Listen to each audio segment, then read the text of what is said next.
I know I said I was going to go live a lot this month to talk about the look at me theory.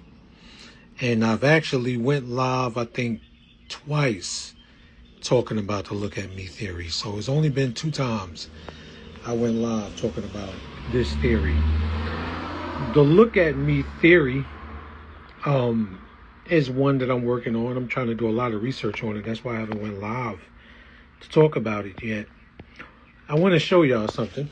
I'm going to pull up a picture here. Now, what does that picture say? Let me move me out the way. So this is love. Most people who see this, they're going to be like, what does that even mean? So those O's that you see, that's oxytocin. Oxytocin, which is the chemical inside of your body, that's known as the love drug. So when you see somebody you're attracted to, or you see somebody you may find attractive, there's a dopamine charge and an oxytocin charge. These 2 chemicals in your body make you believe that when you see somebody for the first time, that you are in love with them, and that love has been created in this atmosphere. But what's actually going on inside of your body is this right here you're looking at on the picture. All of these different chemicals are connecting with each other to make you feel as though you are in love or are being loved. So what happens when this chemistry here no longer is taking place, right?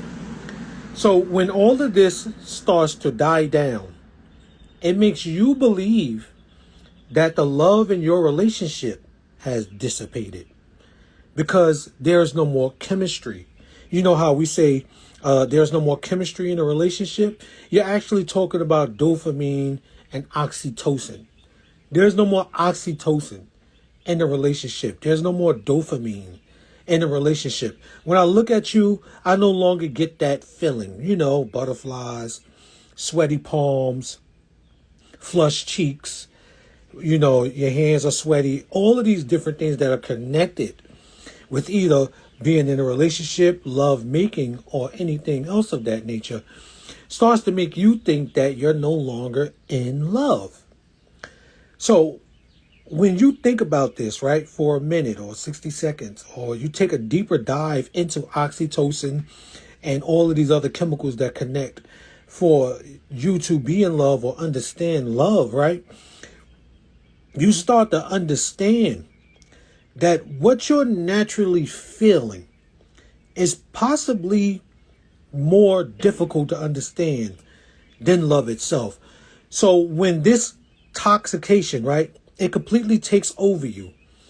You can't rationalize correctly. You won't rationalize correctly. You will 9 times out of 10 let the person get away with murder or get away with things you necessarily wouldn't let anyone get away with if you were not under the influence of this is love right here.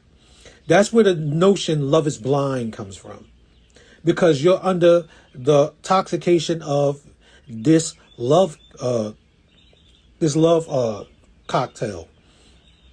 So when the cocktail dissipates or goes down, you believe that your love has dissipated, or that your love is no longer there, or the love for the person is no longer there. That's what happens, and that's what goes on. I want y'all to understand that I'm not picking on love or how you understand it or how you create your love. Because see, the love you create is going to be the love that you take on into different relationships, and the love that you're going to feel comfortable with in different relationships. It's not going to be the love I talk about, or the love the guy next door talks about, or the guy you met yesterday talks about.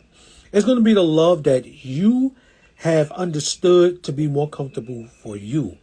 But I always say this in closing: make your definition of love definable. You can define this on this picture. You can see this, and it'll make sense to you if you Google it. Google oxytocin, the love drug, and you'll get this picture here. Then you'll do a deeper dive into why oxytocin is called the love drug. And that'll take you on a trip that may frustrate you a little bit, but it will enlighten you.